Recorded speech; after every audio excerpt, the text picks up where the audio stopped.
people in this believe that orange is a more um, discernible would be the right word. It creates more of an alert. We're tired of Yeah, seeing red. Red means stop. It doesn't mean go. It doesn't mean so you yeah. are a So seeker. yeah, so red. Yeah, orange.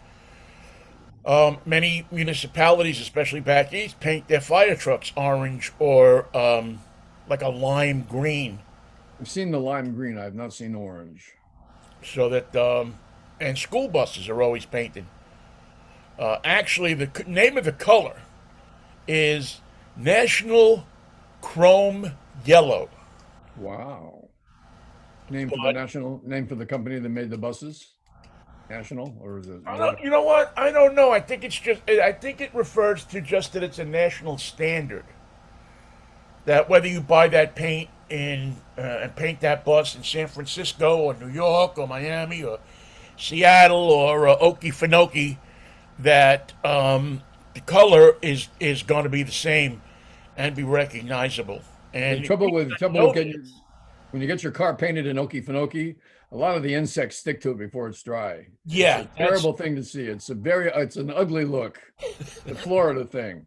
It's a Ron DeSantis look. yeah, you don't want that, especially if you're, you know, at one time, my father and I used to buy used police cars from the auction, take them over to Earl Scheib, throw a 29.95 paint job on them, and sell them as gypsy cabs. You know, change the oil, do a little tune up, and you got double what you paid for it. Usually, you paid $200-300 at the auction, $400. You sold them for $1,000, all fixed up. So And what kind of cars were these? Were these Ford Victoria Crown they Vic? were whatever the police were using. Usually Plymouths, usually Plymouth Fury ones, but there was one year the police used Pontiac Tempests. Wow. One year the police used when we were doing it in '66. They used Chevrolet Biscaynes. I saw a new CHP California Highway Patrol car here. It was a Dodge four door, and it didn't look like there was enough room in there for him and his gun and his computer and his gun belt and his stuff and his. Those It, that's loo- he why they it that's why looked they use the SUVs now more than yeah anything else. room. Because Get there's some not room even in a lot of here. room in those things. No, You know, yeah, the sedan, police sedan is going by the wayside because of the amount of stuff you have to carry. right. I mean, you got to carry all your stuff on your belt, then you have to carry all these forms. So if now you look at these SUVs, you open the back door and they got like a desk there and a Yeah, drawer. paperwork. Then you gotta carry all this. I mean, by the time you're finished, you're bringing half the police station with you. Yep, you're a mobile outcropping of the entire force of the police in terms of all their paperwork and all their programs and all their nonsense. Oh yeah, I did a ride along with a cop once who was going to write a ticket for a lady, but his computer wouldn't work. He couldn't get her name into the thing; it just wouldn't accept it. Meep, meep, meep. And he said, "Well, this is her lucky day." And he goes back and gives her a driver's license. He didn't tell her that the machine wouldn't let him. He just let her go. I'm letting you yeah. go. So I'm gonna let you go with a warning, a warning that I got to go back and get my computer fixed. Yeah, Yeah, well, in the old days, when I used to just write the tickets out, it was took forever. a bit different. Yeah. Then and that's when the cops had a lot of leeway because once they put your plate number into the computer, You're done. their their discretion, and now with body cameras and everything, I mean, it's really their discretion is limited as to okay, they want to let you go or they want to, once they clock you, it all goes into a feed, and they got to go back and explain. Well, you saw this guy doing 85 in a 55, and you didn't write him a ticket. What's going on? He bought me lunch. What can I Yeah, tell you? well, we're gonna buy you something too. A 30-day rip. So, Michael Knight, how are you? Here I am in the heat dome. Once again, we're pushing 100 degrees today. It's 80.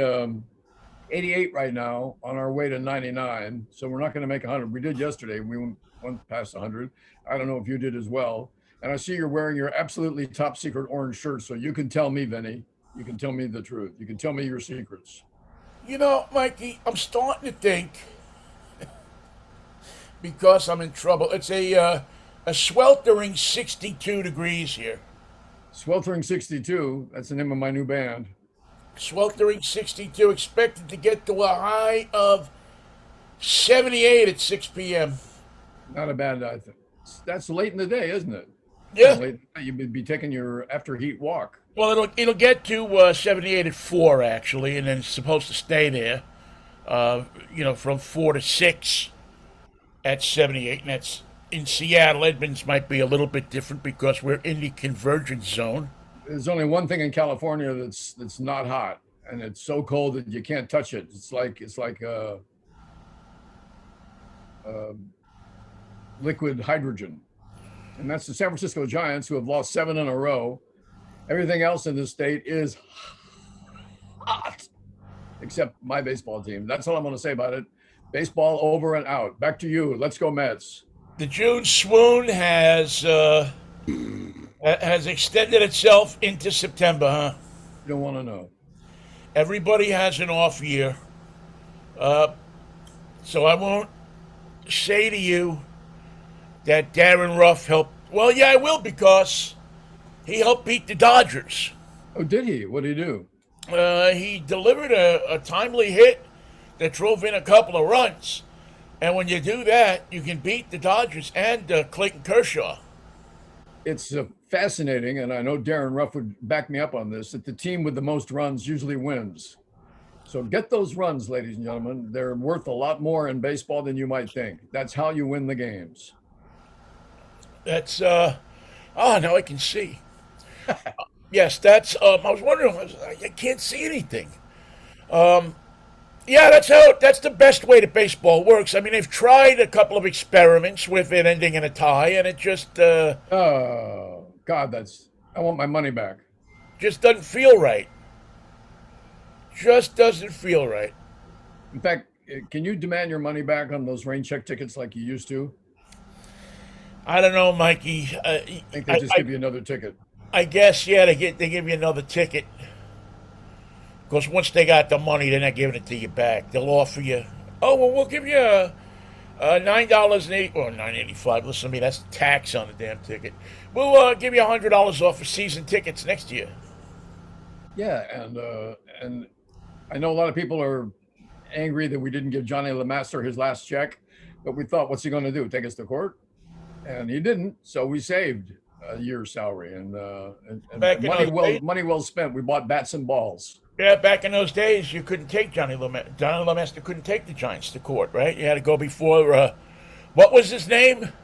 Biff Sugarman. What, no. Not Ramdas. What was, no, who's Ramdas? That was Howie Alpert. The Ram Dass was a friend of, listen to me, I know who Ram Dass is, but I don't know who the shortstop is. Ram Dass was Howie Alpert, and he was there when they were doing their acid experiments in upstate New York with Timothy Leary and the gang. And then he became a spiritual leader. There was an arbitrator in baseball, and he arbitrated all of these cases. Remember? I mean, every time there was a case in baseball, he was the guy. And he had his office at 350 Park. And every case went before him. He was like, I think he was the only guy. Oh no, Pete? No, was it Pete or something? Now I got to look. Was it Pete or something? Oh, it's gonna bug me now. And my warning to all the executives at 350 Park is, don't set up your desk by the window. It's a bad idea. Guys like you have been known to fall out that window mysteriously to their death many feet below. Well, life is a strange thing. I always said that to program directors. Oh, you got your desk by the window. Interesting. No fear of death? Hey, listen, I've known a few that I'd like to throw out You know, when I was at KRQR, I wrote mysterious interstation memos from the program director that I invented, whose name was Buck Savage. And Buck Savage would write directions on how to deliver things, what to do with promotions, attitudes on the air, um, negotiations with the union. Oh, Buck Savage was something. And then they came in and said, "Do you know who's doing all this?" I said, "Yeah, I am." I said, you can't do that." The head of HR was doing me a favor and said, "You can't pretend you're the program director and write memos on CBS letterhead." And I would post them in the Jock Lounge. That's the only place they appeared. And people were saying, "Who the hell's Buck Savage? When does he get here?" You've certainly shaken up a few radio stations that you've worked at, haven't you? I got my yucks out of it, I guess. Oh, speaking of getting in trouble while on the air, one of the field reporters for the Dodgers broadcast here in Los Angeles, their cable, Nomar Garcia Parr and a couple other guys, went down the slide on the at the fan base. He came out of it's a big slide, round and round and round you go, and they had his mic on it, and he was yelling, holy crap," all the way down the thing till he came to the end, and he bangs into the wall, breaks his arm in 2 places, and breaks 6 ribs live on television. Yeah, those stunts sometimes can Yeah. fire. Hey, Vin, we got a great idea for a break between the 7th inning. While everyone's doing the stretch, why don't you jump out the window there in your hotel room? See how that goes. We got a net. We got a net. Don't worry. Well, I remember the time you were on vacation, but the NCAA's were in town, and we did a thing. I think maybe Rod Simons, the late Rod Simons, was co-hosting with me, and we did a thing. What would you do? We had 5 sets of tickets to give away, and so we did a what would you do for the tickets each day. And on the last day, the Friday or Thursday, whatever it was, before the tournament, maybe it was Wednesday, I forget. We did we said, well, I'll tell you what, I'll give the tickets to the first guy, figuring nobody would ever do this, who cuts the roof off of their car because it's such a nice day, Oh, God. and turns it into a convertible. And Hacksaw Reynolds just happened to be listening. Sure enough, some guy shows up. It's the old KJR at 190 Queen Anne. Parks in the first space in the lot. Paul has an air compressor in the back of his car, and he pulls out a muffler gun. And he starts cutting the roof off of his car. And it didn't take long. And I remember Bob Case running into the studio saying, "Give him the tickets. Get him out of here." Because I guess the people in the gas station next door were complaining that Sparks were flying. Yes. The whole block goes up. Yeah, about 200 people out there watching them. People blocked all the Queen Anne. The buses couldn't get through. And Rod Simon says, "I'll be damned, Vinnie. I gotta go. It's time for my Yeah, operation." Yeah, that's happened more than once with me. I gotta leave. See you later. It was but I mean, you talk about stunts gone wild and stuff that's Oh just yeah. gone off the charts. That was the one I remember. I mean, that and the guy. There was another day, I think he was still going, with a guy hired every stripper in some strip club and had a parade down Queen Anne Avenue with all the strippers. That seems nice. That's very nice. And he only got the second prize. No. Who won? The guy who tattooed Sports Radio KJR on his arm. He got And the had win. brought a tattoo artist and sat in the lobby and tattooed. And the best part of that thing was what happened the Monday after that. We changed the logo. as you will remember. My comments about the logo led the program director to say that I was not a cancer, the cancer. I was the problem, not the new logo, which was incredibly weak. Yeah, yeah. It's funny they still have a kind of a variation of that logo. That second, I thought the first logo. I mean, I agreed with you. I thought the first logo was good. It said sports radio, and you could read the call letters and the dial position, which many logos prevent you from doing. Which in those days you had to do. There was no Readability. www dot listen here. It was, that was what we did. That's how you found us. And And also, your logo has to say what you are. You can't be taking a guess. What is this? A medical website? Is it? Are they selling insurance? What is a Kajar? I thought it was a great logo, but I wasn't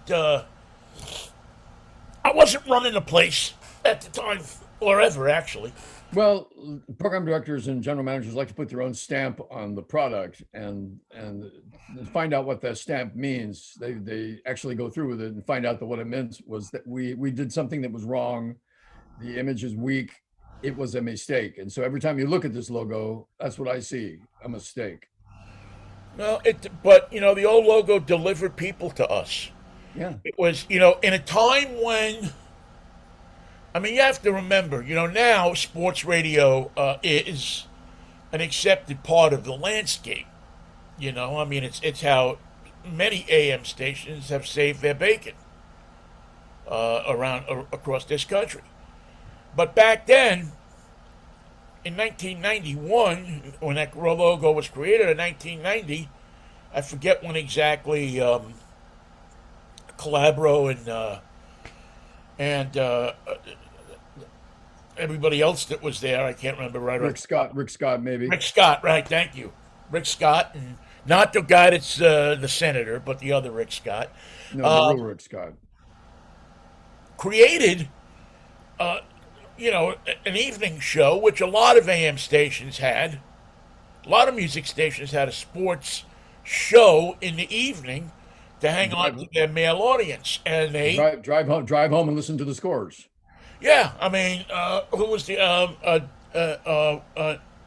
Newhouse? Dave Newhouse was the guy in San Francisco. Remember, he had Sports Call Yep. or Sports Talk. Yeah, there was Sports Call 68 in San Francisco, and that was really the genesis of. And then in '86, I guess, WFAN decided.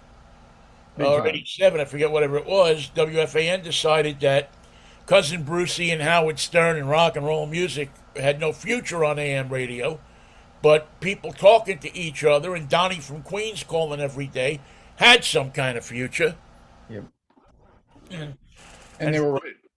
Can you imagine taking a fly and say, I wonder if sports will work in New York? Well, listen, radio is.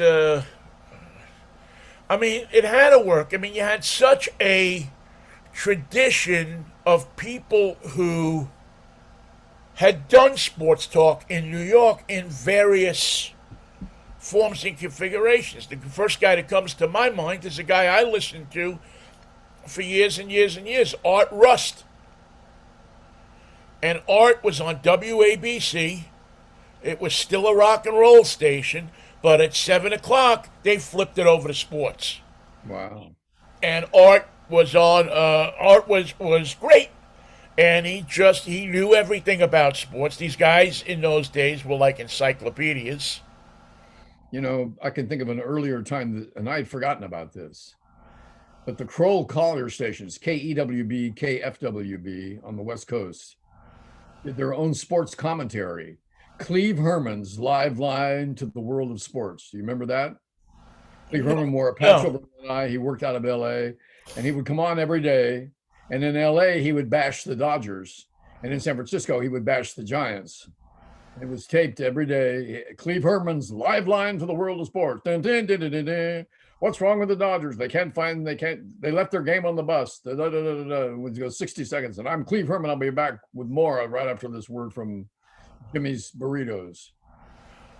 And they wanted to kill him. He had life threats against his life. How can you say bad things about whatever, fill in the blank? And it was perfect because it turned the sports feature 60-second sports feature into controversy, into entertainment, and into a reaction from the audience. Well, people forget, but that's how Howard Cosell got started. Yeah. Howard Cosell did a 60-second commentary at 6 o'clock every night, or maybe it was 5, I forget, on WABC. And some people heard that. And, speaking of sports with Howard Cosell, what is going on with Muhammad Ali? The boxer, an American hero, is not allowed to fight in New York State. What is wrong with Governor Rockefeller? And then he would tell you what to do. He'd solve the problem. Sign him today. Bring this man to Right. He'd Madison lay Square Garden. he'd lay the situation out, and he'd take a 60-second break, and on the other side of the break, and if the boxing commission doesn't have the nerve to let him fight, believe me, Black America will stand up and show them how to do it. I'm Howard Cosell, speaking of sports. Ba-da-ba-ba-ba-ba. And, Dan Ingram, go, boom. And Ingram right into 5 o'clock world by the Vogues. Exactly. And it was huge. I mean, and that's where he was a lawyer, and I guess he knew somebody at the radio station, and he got the gig doing the sports talk there and turned it into. He took a very simple stand, which a lot of people have forgotten about, and it's a good formula, Ben, and that is state your position clearly, have an opinion, and have a solution. Right. Get right to it. Don't just say we got a problem. It's awful. Goodbye. Right. No. That's weak. That shows no writing or forethought. State the problem, take your break, and come back and fix it. And fix it for the Mets who can't fix it for themselves, or fix it for the Knicks who can't fix it for themselves. And it was, and I mean, I remember Cosell the day after Tom Seaver was traded. Oh. And he was, the Mets had painted a picture of Tom Seaver as a selfish guy who just wanted more money, when that really wasn't the case. But M. Donald Grant, who was the head of the team at the time, just was pissed off at Seaver because a sports columnist for the Daily News, Dick Young, hated Seaver because he wouldn't talk to him. Because I hate you. Because I just don't like your style of journalism, and I'm not going to talk to you. And Young, who was the most influential sports columnist in town, maybe besides Red Smith at the time, who worked for the Times, launched had the ear of M. Donald Grant. And Cosell went on the air, and he took on Dick Young. That was the first time I think I'd ever heard somebody take on a sports writer on the air like that. You've got ink and paper. I got 50,000 watts. And he knew what was going on, and he laid it out there, man. He said this is a tragedy of epic proportions, not only for Met fans, but for baseball and sports in general. It's bad enough that we have upcoming free agency upon us where players will switch teams, but the idea of a player playing his entire career with a team just went out the window and left at LaGuardia Airport with Tom Seaver. I mean, it was classic Howard, man. And he could do it. He made you. If Howard Cosell comes on the radio, you are going to listen. Even if you've never heard of him, who the hell is this guy? Well, yeah, because he had the voice.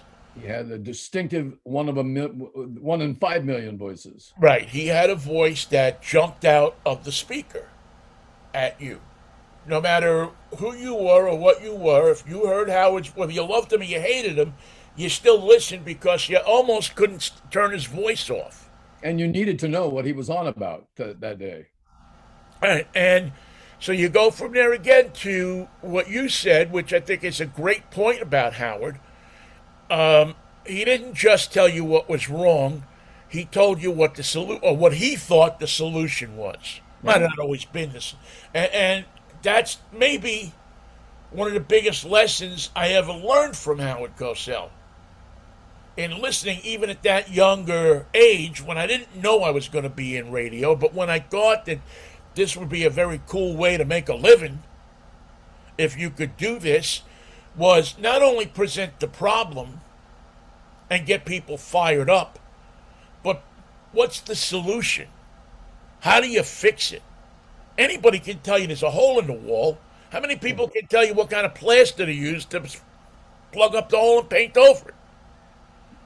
It's a rare solution to an obvious problem. What we see is people on cable television just telling you about the problem.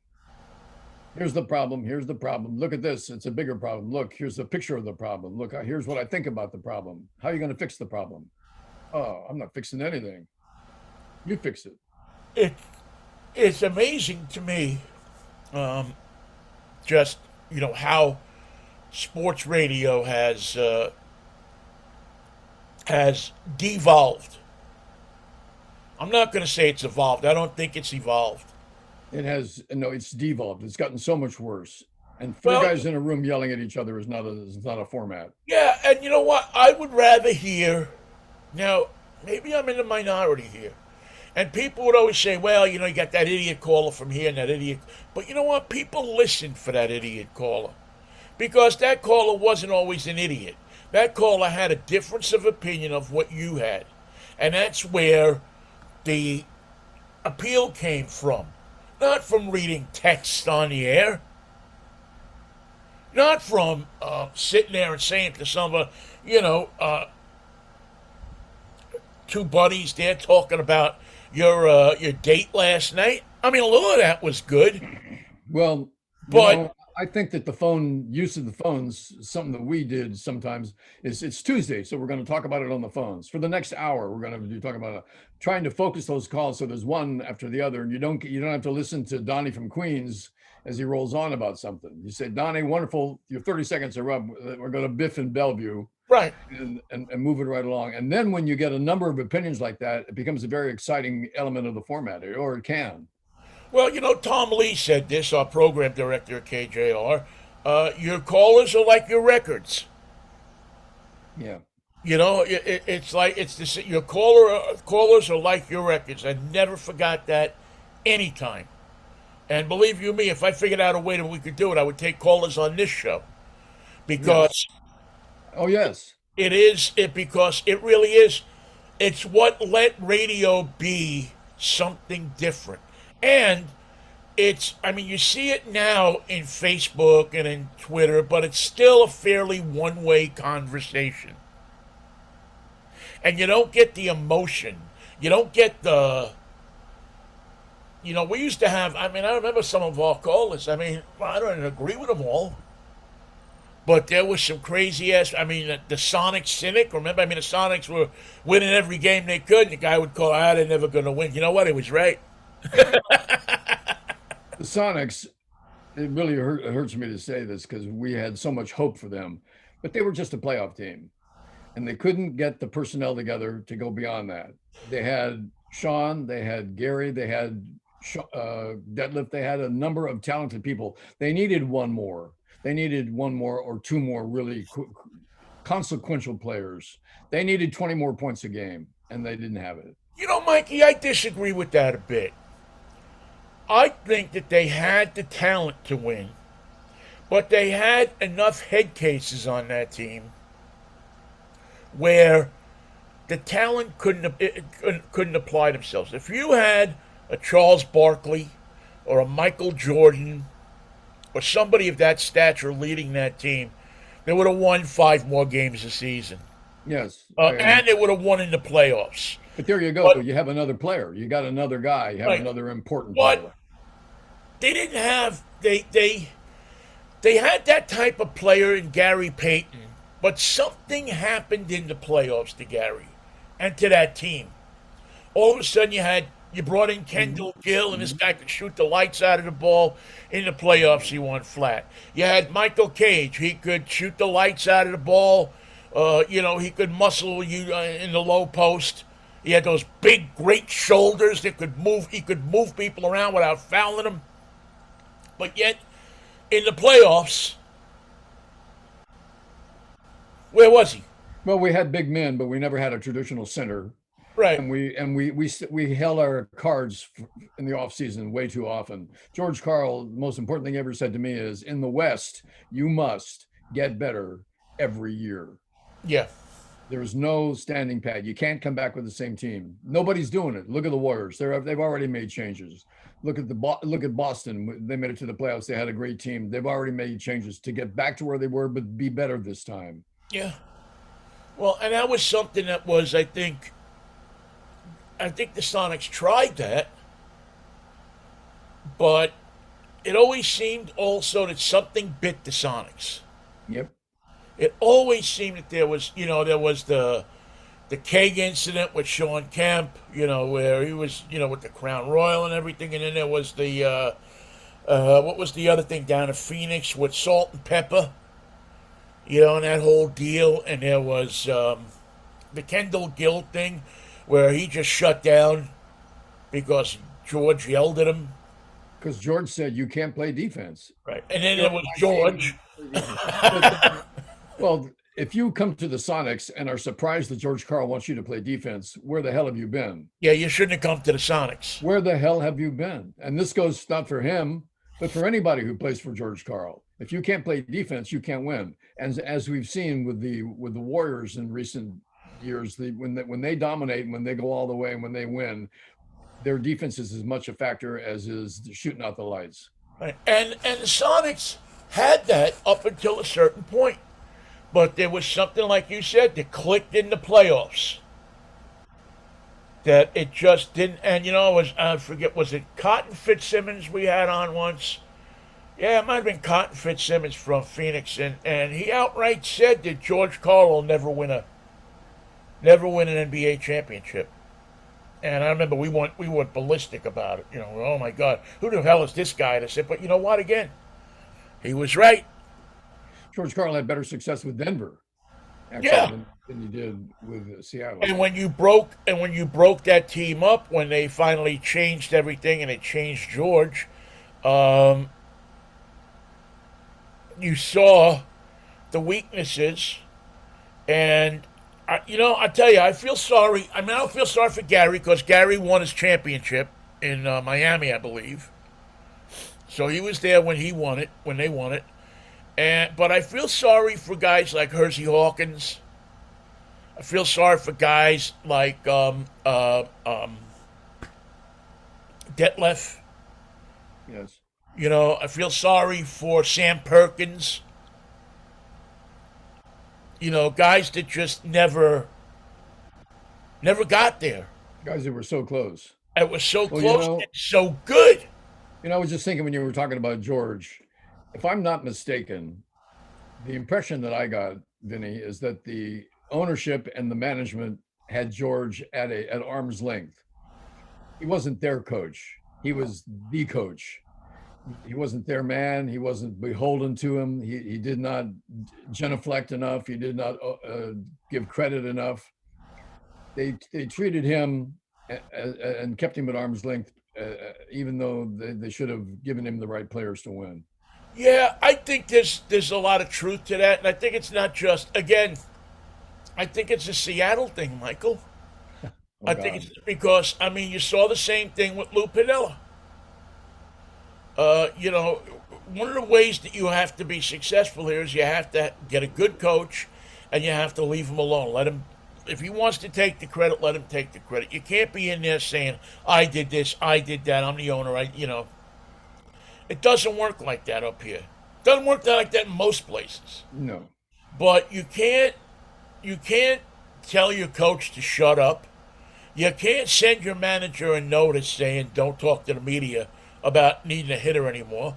A note. Yeah, you can't. There's just so many things that you have to create a family.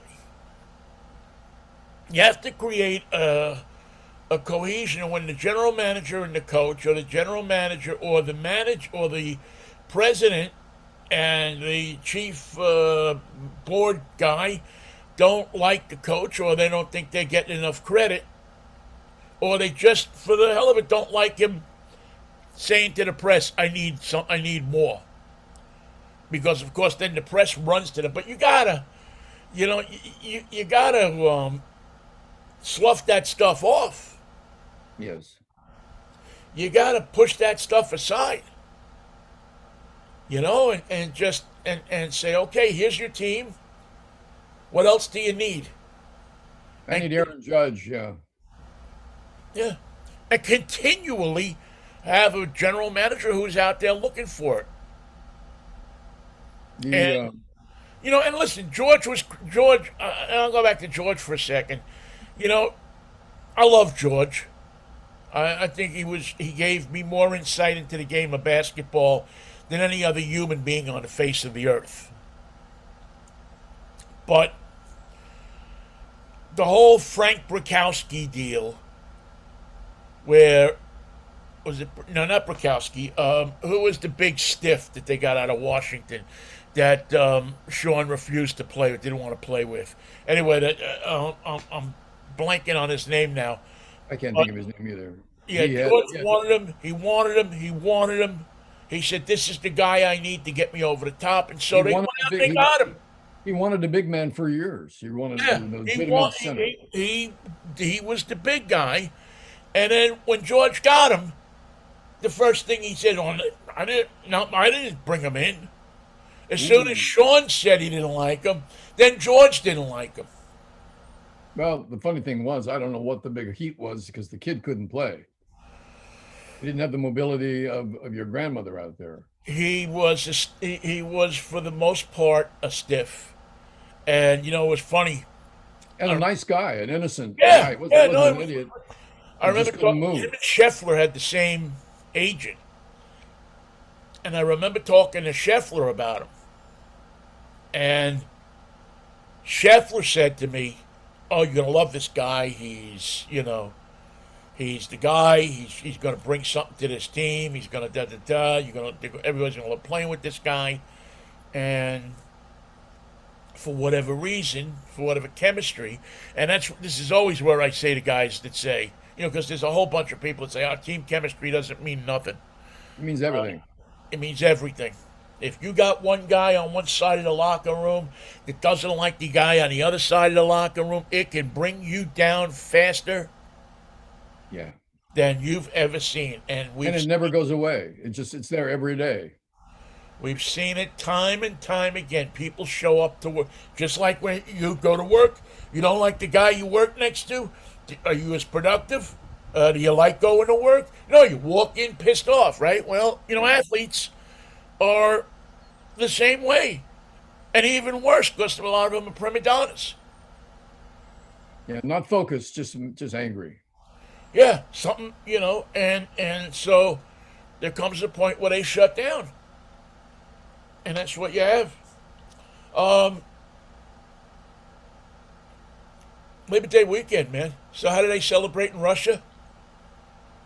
They close all the windows in the hospital.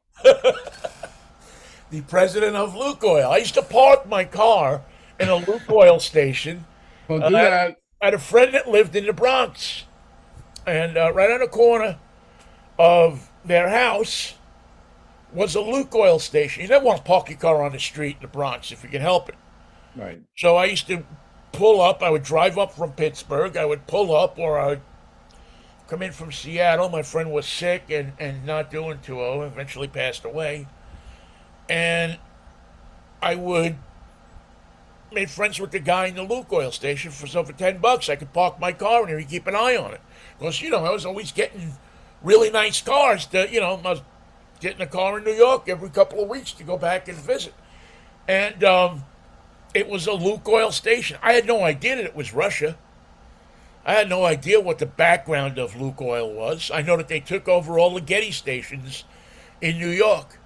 And that this guy who was vociferous in his opposition to the war in Ukraine, a former close ally of Vladdy. Vladimir Putin. I almost said Gorbachev. But, yeah. Right now, Gorby can't help you anymore. No, Gorbachev was more loved here in America than he ever was in Russia, in the Soviet Union. They didn't understand Western politics. They still don't. They still really love the memory of Joseph Stalin. He killed 60 million people. Well, okay, I'll give you that. But he had his reasons. But he looked so wonderful in his uniform. More food for us. Yeah, it really is kind of a. It really is a bizarre mindset, and yeah, they don't.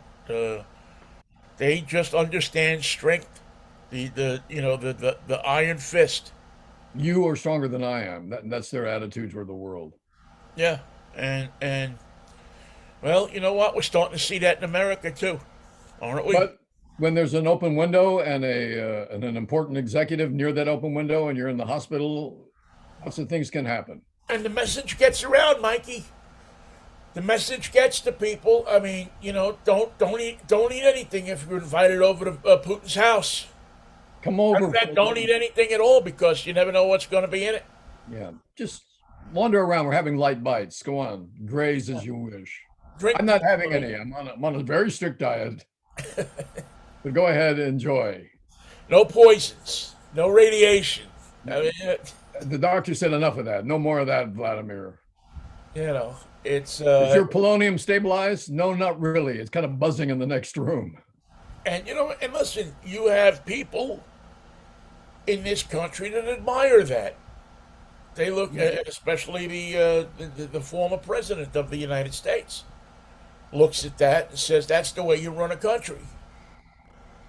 That's the way he Everybody runs do it. what I say." And I say I want to file my stuff on the floor in boxes. And now, Vinny, they're finding the covers to documents, and the document's not there, just the cover. Well, he gave away his souvenirs to his. Have a little something. Pick one out. Take one. Anything you want. Okay, well, let me ask you a question though. How many times have you worked at a place, and for one reason or another you left, right? Yeah. And you said, you know what, I'm going to need some file folders when I get home. These look pretty cool. I think I'll grab There's one with my name on it. and are It must full be of mine. these. I would think that if it's my name's on it, it must be mine. I mean, hard to hard to blame them for I that. never, I never have seen my personnel file. God knows what they really thought. I know I have a pretty good idea what they thought of me, but God knows what they were willing to put in. I don't want to look at mine. Even though I don't think people thought that bad of me, I don't want to. You know, there's some things. It's like your medical file. Sometimes you just don't want to see it. I don't want to see it. Now they send it to you on your phone, and you look down and you see something, and you don't know what it is, and you go to WebMD, and you type it in, and it's you have 5 minutes to live, And I don't know which five. and I'm not sure which five it is. So, but yeah, things are heating up. Um, It's I, going to be it's going to be a stormy finish for Donald Trump. I'm still I'm still putting my money on getting everybody into a boat in the heat of the night and heading toward Bimini or You whatever. think you think you can get Don and Eric into a boat and keep them on deck before? I mean, they'll make it halfway to Yeah, but Bimini, maybe. they don't really don't have to leave, do they? I mean, They know they're they know not. where the bodies are buried. I think I Yeah, think I think they colluded. They joined forces with crime you makers might be able to make that case. I think it might be difficult, but I think there's less of a case against them than there is against Donald. because So he, because he's the yes man. No, nothing yeah, gets done unless right. Donald says yes. So if I mean, you might get those guys may want, the sons and the daughter might wind up, and Kushner and that crew might wind up in a federal penitentiary for a little while. They But can work on their tennis game. how the hell do you put a former president of the United States in jail? You don't want to do that, do you? Well, right now we're in a position where if we don't, it will repeat itself. It will come around and it won't take long. It'll be back and it'll be worse the second time. Well, that's why I think he's got to run like a scared chicken. That's why I think the best thing that can happen is that Merrick Garland tells him, "Look, I'm going to arrest you in 48 hours." Get some cash together and get out of here. I don't. Well, I'm sure they got the cash already. I would be shocked if there weren't. Yeah, because Farmer Resnick sent him $45 from Peoria. Yeah, I'm sure that they have. I'm sure they have cash in boxes, ready to go. And I think at this point, because obviously they'll freeze his assets, but they'll give him enough. They'll say, "Listen, get lost, go to some island where we can't extradite you. How much longer do you have to live?" And watch the skies because we send drones over every day at noon and at 3. And if we see you, it's a Hellfire missile from an unmanned drone. Yeah, Same way we got Al Jabbar. Yeah, and I think that, and maybe you make a statement that, hey, you know what, I was wrong, but maybe not. Just the idea. You don't want the idea, I think, of this guy in prison. But the whole thing is bring him back from Bimini. The president's waiting. He's waiting for us to bring him back. Our president is waiting for us to bring him back to America to take control. Well, yeah, you do run the president in exile type of deal, but taking off would be a pretty big admission of guilt. And I think if you could cut the number of people in half that are in his cult, I mean, I think you're going to have people that are going to be in that cult no matter what, no matter who's president, no matter what.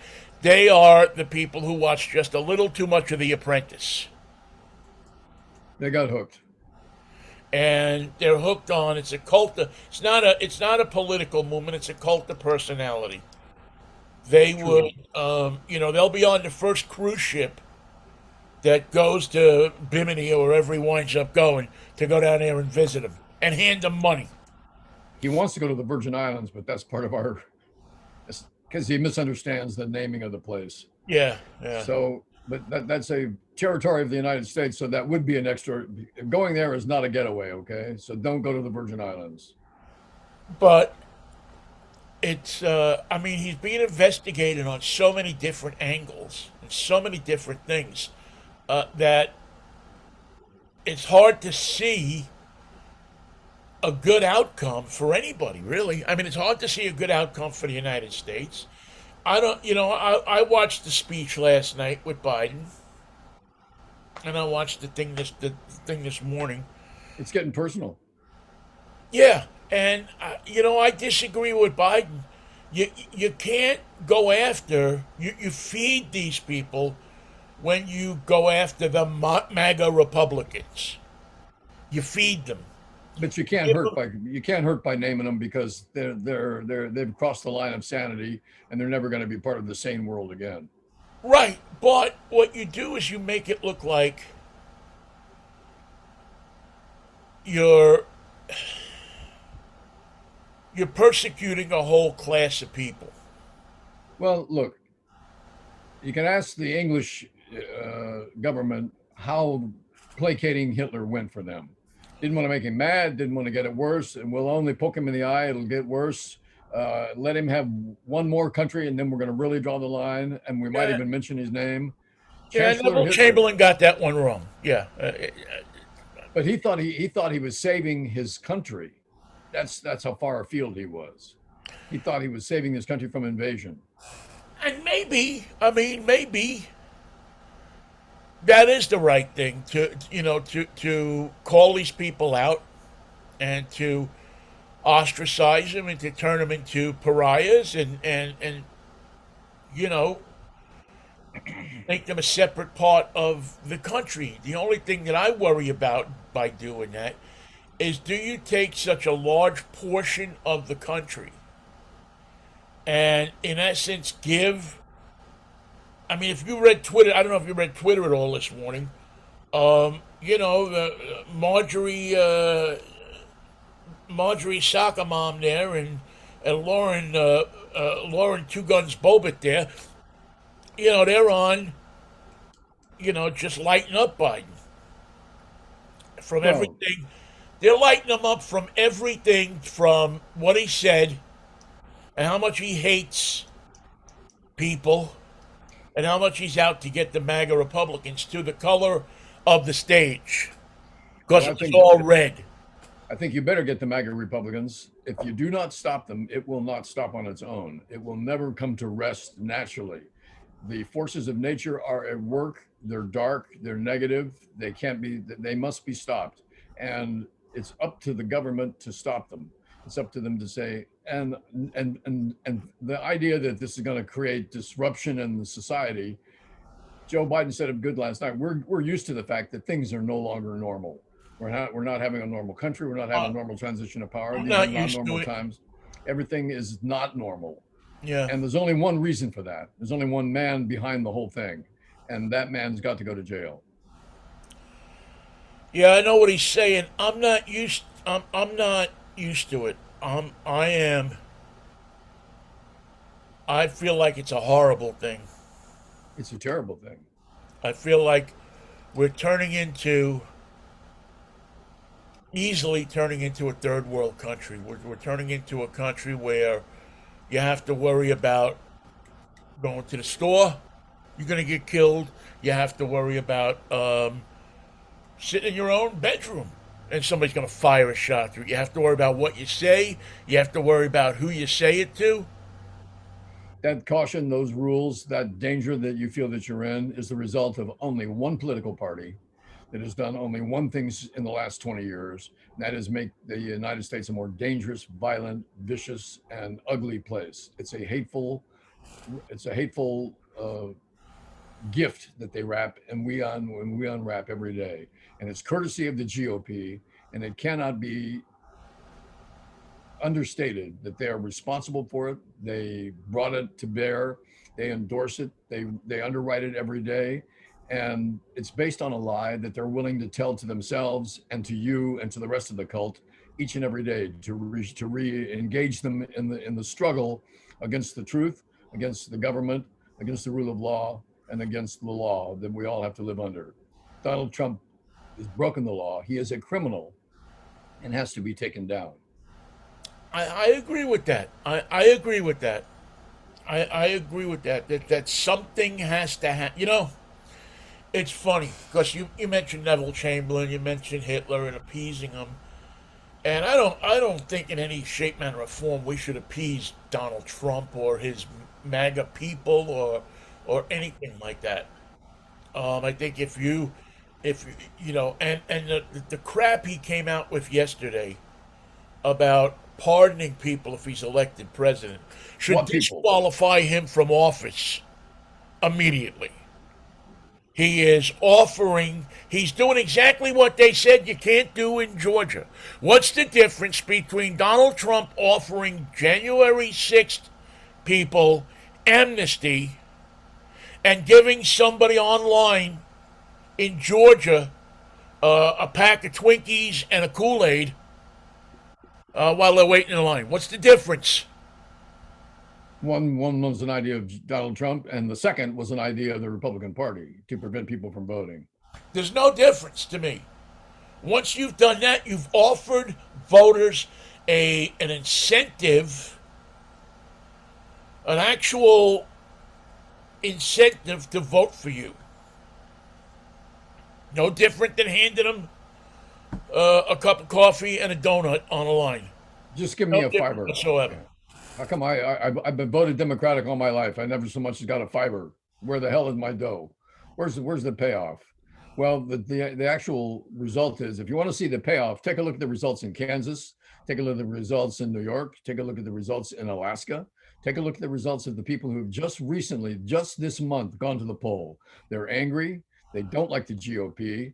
As I heard yesterday on MSNBC from ex-Senator Claire McCaskill, the women of America are on fire. Yeah. And if anybody's going to save America, Yep. it's going to be the women. And here they come, Donnie. I've been convinced of it for years, Mikey. Yep. I've been on that side of women. They know how to run things better. They don't let the testosterone get in the way of doing what's good and doing what's right. You have a few. I mean, it's like, not every woman is perfect. Not every man is. You know what I'm saying. But Let's not use Marjorie Taylor Greene as an example, it, or Lauren Bobbitt for that matter. there you go. Or Sarah Palin, who's now. Although the Palin thing is interesting because I think the people of Alaska saw through that. The whole family, they hate her, and they hate the whole family, the idiot daughters and the children and the husband and the Well, crazy jobs. somebody brought up the point on one of the talking head shows, and I agree. The woman who won wanted to go to Congress to serve Alaska.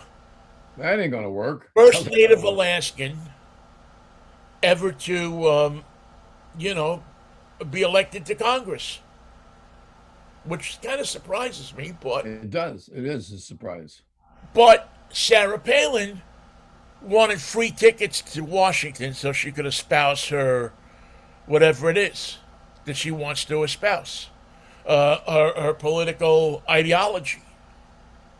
Her You know what the Alaskan voters remembered? They remembered that she quit. She quit in midterm. She just said, "I'm done." And guess who didn't like that? The people who voted her in. Yeah. Oh, she was no darling up there after that. I mean, I remember reading articles about how, she couldn't wait to get out of there. Well, what do you want? She's a sportscaster.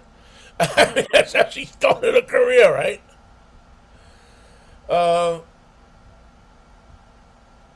Amazing, absolutely amazing.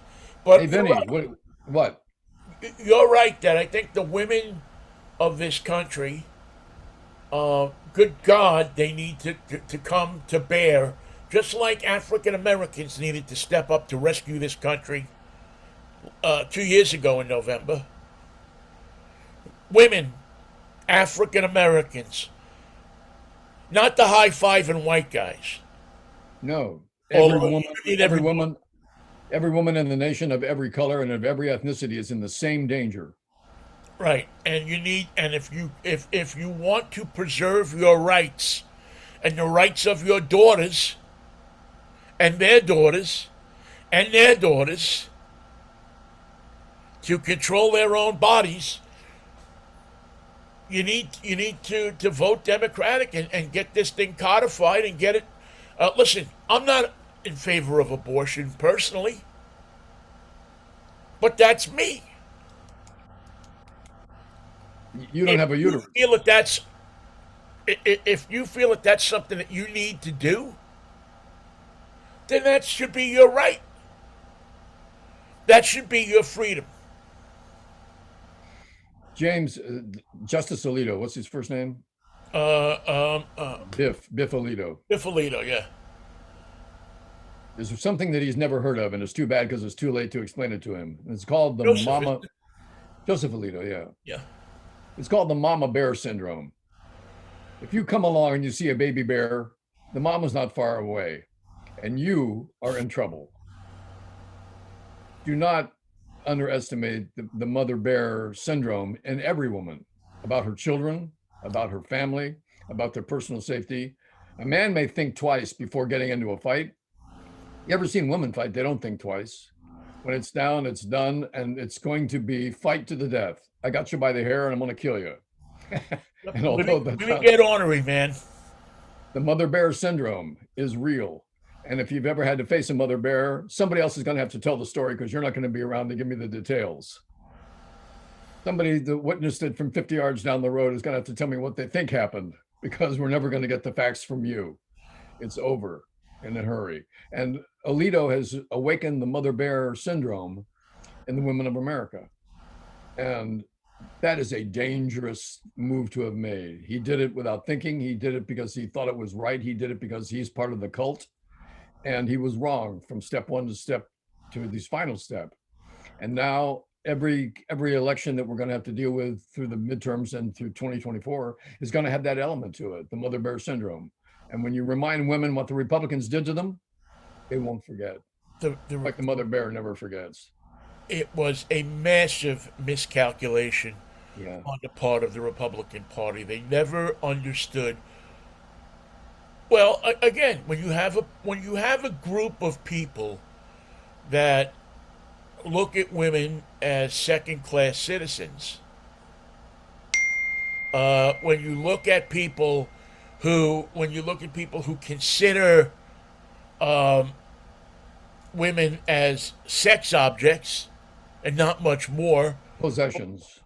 possessions. When you look at that, when you have a group of people that look at them like that, what do you expect?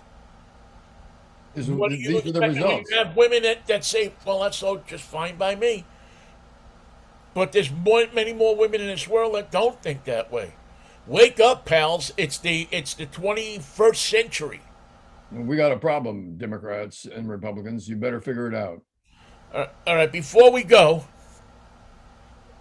Mikey, I may have Yes. told you this joke before, but I'm going to tell it to you because it'll probably be the last time you can use it. Okay, let's hear it. All right? And this is in honor of Mikhail Gorbachev, who was probably one of the top 5 most influential people of the 20th century. And you can't overstate his popularity. Him and Reagan together, breaking down the fear that that we now live under again, Yeah, but thanks for that. for 40 years we were able to get without that fear. But anyway, here's the joke. So Reagan and Gorbachev are meeting, and the vice president at the time is Dan Quayle. So remember Dan Quayle, right? So afraid I Quayle do. says to Gorbachev, he says, I don't understand it, Mr. Gorbachev.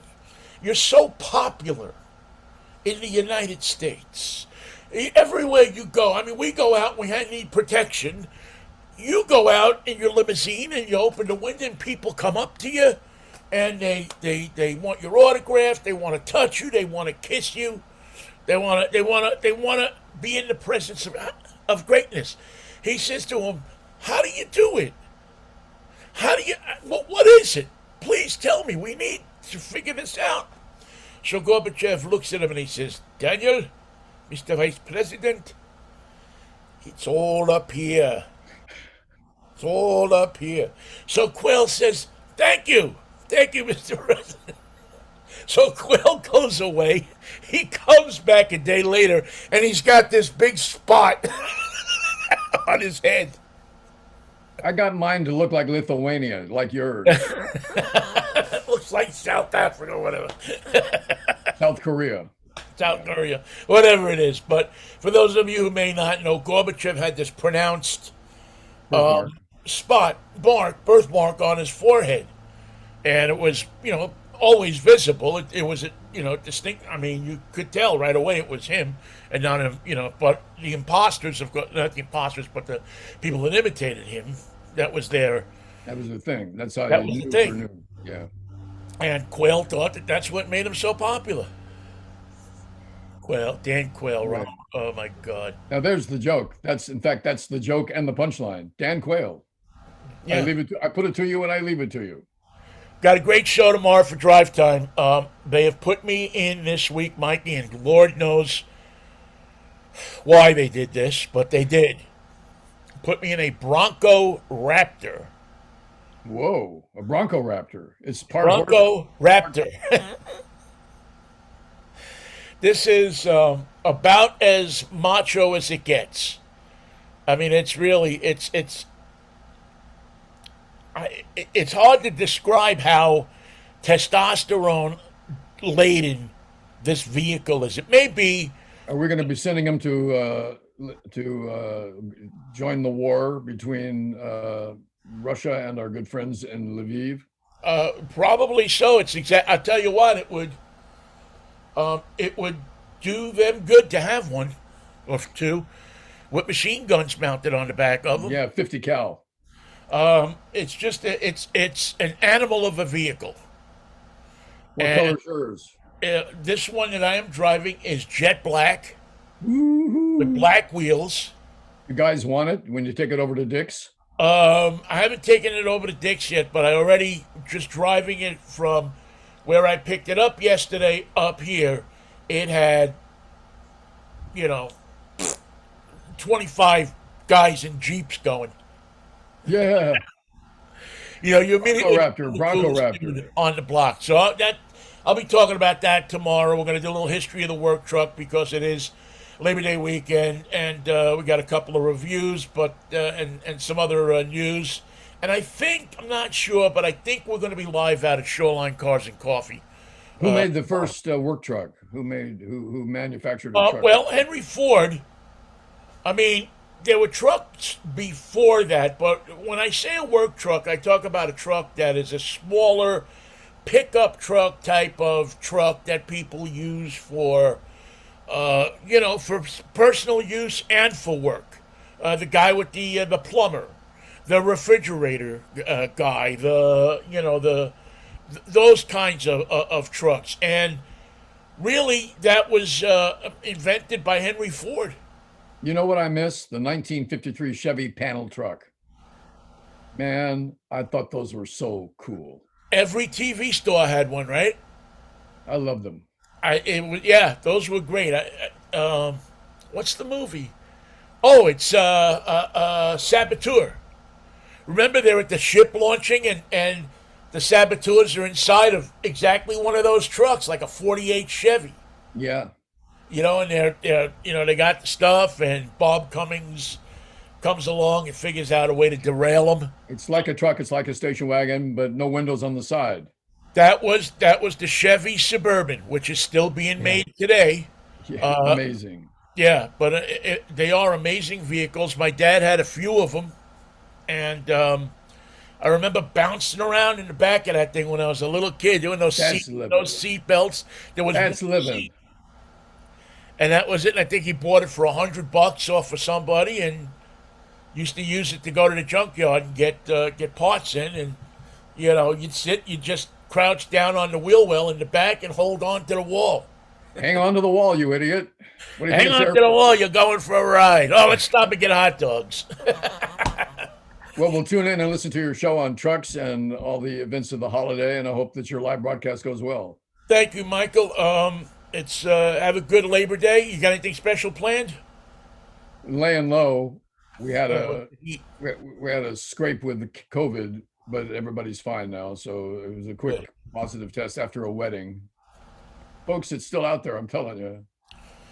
Yeah, and the vaccinations are becoming available. I think today for the Omicron. I'm gonna go online and get the Moderna. Yeah, I'm not going to tell you whether to get a vaccination or not get a vaccination. You do what you want to do. If you're not vaccinated, please wear a mask around me because We're past that, and that's another gift from the Republican Party and the GOP. They've turned Anthony Fauci into an evil person when he's single-handedly responsible for saving millions of lives on the planet because he's smart, because he's a doctor, and you're not. Yeah, well, no, Rand Paul is a doctor, isn't he? He's not a medical doctor. And He's not a medical doctor. He does not have a medical degree. He's smart enough to get elected. That's what he's smart enough to do. But not smart enough to jump out of the way of the punch of his neighbor who he knew was going to hit him. We didn't get a chance to talk about it. We'll talk about this on Monday. There's a video I put up on my Facebook page about this cab driver that pulled this old woman out. Yeah, I didn't.